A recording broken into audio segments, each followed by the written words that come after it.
Okay, so chapter name is The 100 Dresses Part 1. ठीक है, इस चैप्टर के दो पार्ट्स हैं, chapter number 5 and chapter number 6. सो इसमें भी पार्ट 1 में आज जितना हो पाया वो हम कर रहे हैं.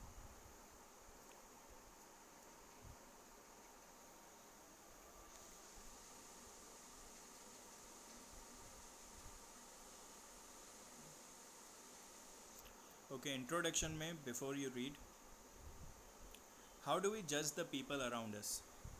हम अपने आसपास के लोगों को कैसे जज करते हैं. ठीक है, उनके लुक्स से जज करते हैं, उनकी मनी से रिलेटेड जज करते हैं, जो चीज़ें उनके पास होती है. जैसे स्टूडेंट्स में अगर कोई अच्छा ज्योमेट्री बॉक्स लेके आए या अच्छा बैग लेके आ जाता है, ठीक है, तो हम उसके हिसाब से उनको जज करते हैं, या किसी और हिसाब से भी आप जज करते हो. सो जो भी चीज़ें उनके पास होती है तो वो हमें समझना चाहिए कि ये चीज़ें स्पेशली बच्चों के रिलेटेड ये चैप्टर है. तो बच्चों के पास जो चीज़ें हैं वो उनकी नहीं है, वो उनके पेरेंट्स की दी हुई है. हमें बच्चे को, अपने आसपास के फ्रेंड्स को, अपने आसपास के स्टूडेंट्स को किस हिसाब से जज करना चाहिए, तो वो होना चाहिए उनके टैलेंट पे. ठीक है, हो सकता है कि वो पढ़ाई में अच्छा ना हो लेकिन और किसी चीज़ में बहुत अच्छा हो और किसी चीज़ में टैलेंट हो उसके. तो वैसे ही कुछ स्टोरी आपको यहाँ पे बताने वाले हम. See, this story is a sensitive account of how a poor young girl is judged by her classmates. Wanda Petronski is a young Polish girl मतलब पोलैंड की है. ठीक है, देश का नाम है Poland. Who goes to school with other American children in an American town. तो पोलैंड से थी लेकिन उसके फादर का ट्रांसफ़र हो गया, पोलैंड से अमेरिका आना पड़ा और अमेरिका में बाकी बच्चों के साथ अब उसे एक स्कूल में जाना पड़ता है. These other children see Wanda as a different in many ways. क्योंकि पोलैंड से थी, दूसरे देश से थी, उसका नाम भी अलग था, उसके लुक्स अलग थे और एक्सेंट अलग थी, बात करने का तरीका अलग था और गरीब भी थी बाकी सभी बच्चों से. इसलिए वो बच्चे इसको कैसे ट्रीट करते हैं वो इस चैप्टर में आपको दिखाया. चलो तो स्टार्ट करते हैं. Today Monday, Wanda Petronski was not in her seat, but nobody, not even Peggy and Madeline, the girl who started all the fun, noticed her absence. Monday का दिन था, पिछले दिन छुट्टी थी और वेंडा पेट्रोनस्की मंडे को भी स्कूल नहीं आई थी, लेकिन किसी बच्चे ने उस चीज़ का नोटिस नहीं लिया. ठीक है, किसी को नोट नहीं हुआ कि वेंडा नहीं आई आज. पैगी और मेडलाइन, जिन्होंने उसकी हंसी उड़ाई थी कुछ दिन पहले, उन लोगों ने भी ये नोटिस नहीं किया कि अरे आज वेंडा एब्सेंट है. Usually Wanda sat in the seat next to the last seat in the last row in the room 13. ठीक है, लास्ट रो में लास्ट सीट के पास में बैठती थी वो, रूम नंबर 13 में. She said in the corner of the room. ठीक है, वो एक ऐसे कॉर्नर में बैठा करती थी जहाँ पे ज़्यादातर रफ़ बॉयज़ बैठा करते थे. रफ़ बॉयज़ मतलब जिनके मार्क्स अच्छे नहीं आते थे, टीचर्स को परेशान करते थे, लेक्चर के बीच में कमेंट्स पास करना या तो फिर मस्ती करना. तो उस कॉर्नर में वो बॉयज़, उसके आसपास आसपास मतलब बिल्कुल पास में वो बॉयज़ वाली सीट्स हुआ करती थी और वेंडा अकेली लड़की जो है वो लास्ट सीट पे बैठती थी. So the corner of the room where there was most scuffing of feet. ठीक है, वो बच्चे जो है वो अपने पैर हिलाते थे, पैरों से आवाज़ करते थे ताकि टीचर को डिस्टर्ब हो. मोस्ट रोर्स ऑफ लाफ्टर, छोटी सी चीज़ पे ज़ोर ज़ोर से हंसते थे. And most mud and dirt on the floor. ठीक है, क्योंकि वहाँ पे बच्चे जो है वो अपने पैरों से बहुत आवाज़ किया करते थे तो वो फ्लोर, उस साइड का फ्लोर भी बहुत ज़्यादा डर्टी हुआ करता था. अब वेंडा वहाँ पे इसलिए नहीं बैठती थी क्योंकि वो खुद भी मस्तीखोर थी, उसे ये मस्ती करना पसंद आता था या डर्ट में रहना उसे अच्छा लगता था. वो इसलिए वहाँ बैठती थी क्योंकि कोई भी लड़की उससे बात नहीं करना चाहती थी और वो भी बहुत चुपचाप से रहना चाहती थी, अटेंशन में नहीं आना चाहती थी किसी टीचर के. इसलिए वो एक कॉर्नर पकड़ के लास्ट बेंच पे बैठ जाती थी. कभी किसी ने उसकी आवाज़ नहीं सुनी, कभी किसी ने उसकी हंसी नहीं सुनी, कभी कभार बहुत मस्ती वाली चीज़ भी हो जाए, बहुत फ़नी चीज़ भी हो जाए तो भी बस उसके चेहरे पर उसकी एक बस स्माइल आती थी. आवाज़ कभी नहीं निकलती। ठीक है, स्माइल और लाफ्टर में क्या फ़र्क होता है? स्माइल सिर्फ एक जैसे लिप्स एक टर्न हुए बस, और लाफ्टर मतलब ज़ोर ज़ोर से हंसना, आवाज़ निकलती। लेकिन वो हमेशा कभी कभार स्माइल कर देती थी, हंसी तो कभी उसकी किसी ने सुनी ही नहीं। अब किसी को नहीं पता था कि एग्जैक्टली वो वहाँ पे बैठती थी क्यों थी। Because she came all the way from Boggins Height. ठीक है, उसके घर का जो एरिया है वो बताया, Boggins Heights, and her feet were usually caked with dry mud. क्योंकि जैसे मैंने बताया वो एक गरीब लड़की थी, तो जो एरिया रहती थी जिस एरिया में, वो भी काफ़ी गरीब लोगों का इलाका था। वहाँ पे साफ़ सफाई इतनी नहीं हुआ करती थी। तो जब वो स्कूल पहुँचती थी तो उस टाइम पे उसके पैरों पर बहुत मिट्टी और मड चिपक जाती थी। ठीक है, तो इसलिए ही वो जब उस कॉर्नर में जाके बैठा करती थी तो वहाँ पे बहुत ज़्यादा मिट्टी वगैरह हुआ करती थी। The time when they thought about Wanda was outside the school hours. अब कोई भी जब भी वेंडा आए, स्कूल में आए, तो स्कूल के बच्चे कभी उसके बारे में सोचते ही नहीं थे, क्योंकि लास्ट बेंच पे बैठी है, किसी को पढ़ी नहीं है। हाँ, वो उसके बारे में एक टाइम पे ज़रूर सोचते थे, जब वो स्कूल आवर्स से पहले स्कूल के बाहर मिलते थे, ताकि वेंडा से मिलके उसकी खिंचाई कर सके। Okay, so at noon time when they were coming back to school, एक तो स्कूल टाइम से पहले, ठीक है, जब स्कूल में आप एंटर होने वाले होते हो उससे पहले वो लोग वहाँ पे वेट करते थे, वेंडा आएगी, उसके साथ मस्ती करेंगे। और स्कूल से छूटने के बाद वो वेंडा की सोचते थे कि चलो अब इसके साथ मस्ती करते। तो इन्हीं दो टाइम पे बच्चे वेंडा के बारे में सोचते थे और बाकी कभी नहीं सोचते थे। और ये जब वेंडा के खिंचाई करते थे तो दो या कभी कभी तीन या कभी कभी उससे भी ज़्यादा लड़कियां मिलके उसकी इंसल्ट करती थी या उससे उसकी मजाक उड़ाती थी। So sometimes they waited for Wanda to have fun with her. The next day Tuesday, अब मंडे तो चलो निकल गया, किसी का ध्यान नहीं गया। ट्यूसडे था, फिर से ट्यूसडे को भी वेंडा एब्सेंट थी। अगेन किसी ने उसकी प्रेजेंस के बारे में नहीं सोचा, किसी ने नोटिस नहीं किया कि वेंडा एब्सेंट है। आखिर तीसरे दिन वेनसडे पे जाके पैगी और मैडी, जिन्होंने पहले उसकी मजाक उड़ाई थी, अब पैगी और मैडी दोनों फ्रंट सीट पे बैठते थे और दोनों की अच्छी मार्क्स आती थी, तो आगे बैठते थे सारे होशियार बच्चों के साथ। तो उन्होंने नोटिस किया कि वेंडा वहाँ पे नहीं थी। Peggy was the most popular girl in the school. She was pretty, she had many pretty clothes and her hair was curly. ठीक है, उस क्लास में रूम नंबर 13 वाले जो क्लास था उसमें सबसे पॉपुलर गर्ल पैगी थी। She was pretty, she had pretty clothes, अच्छे कपड़े पहन कर आया करती थी, कर्ली उसके बाल थे। Maddie was her closest friend, और मैडी उसकी सबसे अच्छी फ्रेंड थी। अब रीज़न क्या था कि वेनसडे को उनको वेंडा की याद आ गई। तो रीज़न ये था कि वेंडा की वजह से वो लेट हो गए। एक्चुअली वो स्कूल के बाहर वेट कर रहे थे कि आज वेंडा आएगी तो आज उसकी मजाक उड़ाएंगे, उसके साथ मस्ती करेंगे। लेकिन वेंडा तो काफ़ी देर से आई नहीं, तो उन्हें स्कूल पहुंचने में लेट हो गई।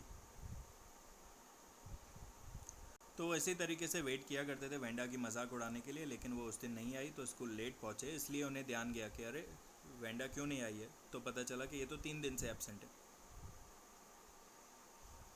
सो वेंडा प्रिटनॉस्की, जैसा मैंने पहले बताया कि पोलैंड से आई थी, तो ऐसे नाम आपको अमेरिका के बच्चों को थोड़े अजीब लग रहे थे, हमारे इंडिया के बच्चों को भी अजीब लगेंगे। लेकिन अमेरिका में भी वेंडा प्रिटनॉस्की ऐसा कोई नाम सुनते नहीं थे बच्चे। वहाँ के बच्चों के नाम कैसे होते? Thomas, Smith, Allen. ठीक है, there was a boy name Bounce, Willie Bounce, और लोगों को वो फ़नी लगता था कि बाउंस नाम, ये बाउंस नाम कैसा हो सकता है। लेकिन पेटनॉस्की, वो तो बिल्कुल अजीब ही नाम लगता था उन लोगों को। So Wanda didn't have many friends. वो स्कूल अकेले आती थी, घर वापस अकेले चली जाती थी, और हमेशा सेम एक ही फेडेड ब्लू ड्रेस पहन कर आती थी। और वो भी बिल्कुल अच्छे से मतलब प्रेस नहीं की हुई, थोड़ी सी ढीली ढाली भी होती थी, फिटिंग उसकी अच्छी नहीं थी। So she didn't have many friends but a lot of girls talk to her. बहुत सारी लड़कियां उससे बात करती थी उसको चिढ़ाने के लिए, कई बार तो उसको घेर लेती थी और उससे मस्ती मस्ती में क्या पूछती थी, देखो कैसे उसको तंग करती थी, वो अब बताया आगे। सो वेंडा, पैगी जो है बहुत ही प्यार से उसको बुलाती है वेंडा। वो वेंडा हमेशा उसके चीज़ों पे पता है कि पैगी तो मुझे तंग ही करने वाली है, तो वेंडा पहले एक आध बार तो अवॉइड ही करती थी। फिर वो वापस बोलती है Wanda tell us how many dresses did you say you had hanging up in your closet. अब क्योंकि वो रोज़ एक ही ड्रेस पहनकर आया करती थी, वो भी पुरानी सी, ऐसा लगता था कि अच्छे से ना धुली है ना प्रेस की हुई है, सेम डीली डाली सी पुरानी सी ड्रेस पहनकर आ जाती है। तो सबके सामने उसकी मजाक उड़ाने के लिए वो उससे पूछती थी हमेशा कि बेटा तेरे क्लोजेट में, तेरे कबर्ड में कितनी ड्रेसेस हैं। क्या बताया था तूने लास्ट टाइम, कितनी ड्रेसेस है तेरे पास। तो वेंडा कहती है 100।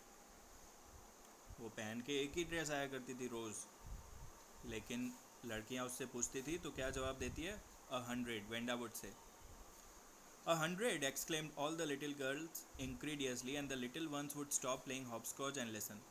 तो जो लड़कियां आसपास जो खेल रही होती थी, 100 ड्रेसेस नाम सुनकर वो भी खेलना छोड़ के उधर आ जाती थी ग्रुप में, और सब पूछती कि वो तेरे पास 100 ड्रेस है, सच में 100 ड्रेस है ये 100 ऑल लाइंड अप। तो बोलती हाँ मेरे पास 100 ड्रेसेस हैं, सारी की सारी ऐसे लाइन बाय लाइन, पूरी ऐसे कबर्ड में लाइन से पड़ी है सारी की सारी ड्रेसेस। तो पैगी बोलती है अच्छा कैसी ड्रेसेस है तेरे पास, सबकी सब सिल्क की होंगी नहीं। तो बोलती है हाँ सारी सिल्क की हैं, और वो भी सभी कलर की मेरे पास हैं, रेड येलो सब कलर की हैं मेरे पास। वेलवेट टू, कहती है अच्छा सारी सिल्क की हैं, वेलवेट भी होगी फिर तो तेरे पास। बोलती है हाँ हाँ वेलवेट भी है, 100 ड्रेसेस, मेरे पास तो 100 ड्रेसेस है, सारी हैं मेरे पास, सभी टाइप की ड्रेसेस हैं, सभी कलर की हैं, सब के सब क्लोजेट में एक ही लाइन में पड़ी हैं। ठीक है, तो ऐसा सब उसकी मजाक बना के फिर उसको जाने देते थे, और थोड़ा दूर जाती थी वो कि सब लोग ज़ोर ज़ोर से उसकी बातों पर हंसने लगते थे। सो सबको पता था कि 100 ड्रेसेस जो वो कह रही है वो झूठ बोल रही है, उसके पास एक ही ड्रेस है, पुरानी सी जो ब्लू ड्रेस वो रोज़ पहन कर आती है। पर अगर उसके पास 100 ड्रेसेस नहीं हैं तो वो ऐसा कहती ही क्यों है। सो व्हाट अ स्टोरी, कि कितना झूठ बोलती है, 100 ड्रेसेस है उसके पास, सब लोग उसकी मजाक उड़ाते। फिर एक आध दिन छोड़ के जब उन्हें वापस मस्ती करने का मन करता तो वेंडा को बुला के एक और क्वेश्चन पूछती है पैगी उससे। So how many shoes did you say you had, कि तूने कितने बोले थे, कितने शूज़ है तेरे पास। तो बोलती है 60 pairs all lined up in a closet. जैसे ड्रेसेस का बोला था कि लाइन में एक पड़ी है, 100 ड्रेसेस पड़ी है मेरे पास, वैसे ही जूतों के लिए कहती है कि मेरे पास 60 पेयर्स है, सब के सब ऐसे एक लाइन में पड़े हैं मेरे पास। तो हंस हंस के चिढ़ाते लड़कियां उसको, और फिर कहती है कि सबकी सब सेम है ना तेरे पास 60 पेयर्स।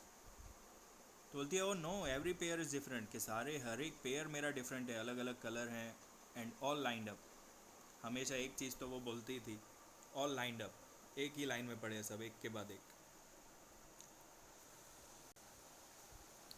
तो पैगी हमेशा इस तरीके के क्वेश्चन करके उसको चिढ़ाती थी, और वेंडा हमेशा इस तरीके के ही आंसर बोलती थी, ऑल लाइंड अप वाले।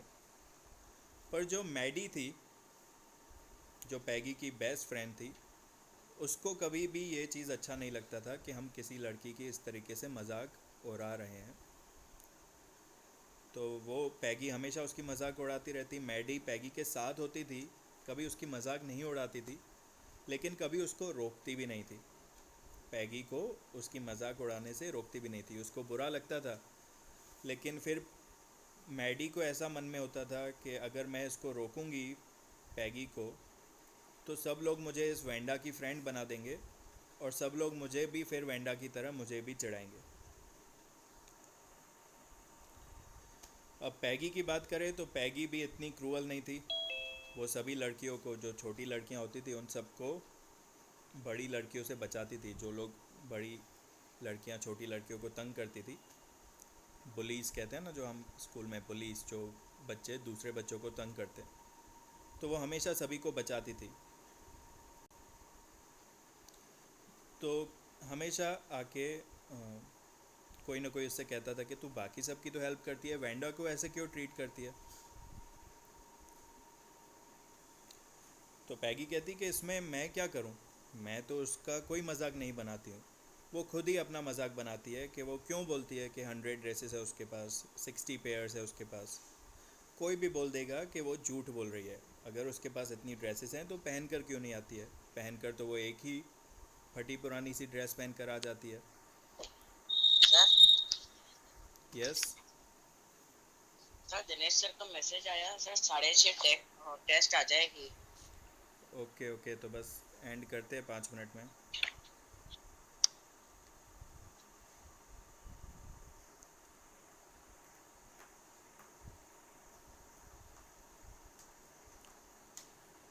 ठीक है चलो। तो sometimes when Peggy was asking Wanda those questions in that mocking polite veg,